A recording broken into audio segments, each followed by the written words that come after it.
Baltimoras katehisms, 16. stunda. Par grēksūdzi. Kas ir grēksūdze? Grēksūdze ir savu grēku iesūdzēšana pienācīgi pilnvarotam priesterim ar nolūku saņemt piedošanu. Kādus grēkus mums ir pienākums izsūdzēt?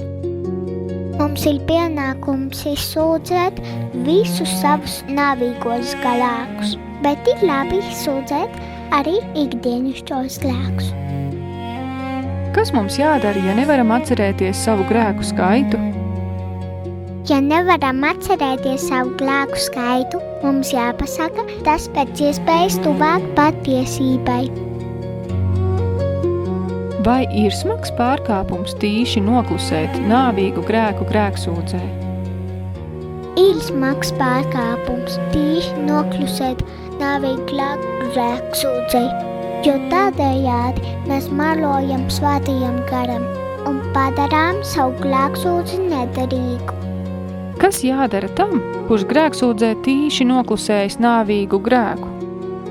Tam, kurš grēksūdzē tīši noklusējis nāvīgu grēku, tas ne tikai jāizsūdz, bet viņam jāatkārto arī visi grēki, ko viņš izdarījis kopš savas pēdējās cienīgi izdarītās grēksūdzes. Kāpēc priesteris pēc grēksūdzes mums uzliek gandarījumu? Priesteris pēc grēksūdzes mums uzliek gandarījumu, lai mēs varētu gandarīt Dievu par laicīgo sodu, kas pienākas par mūsu grēkiem.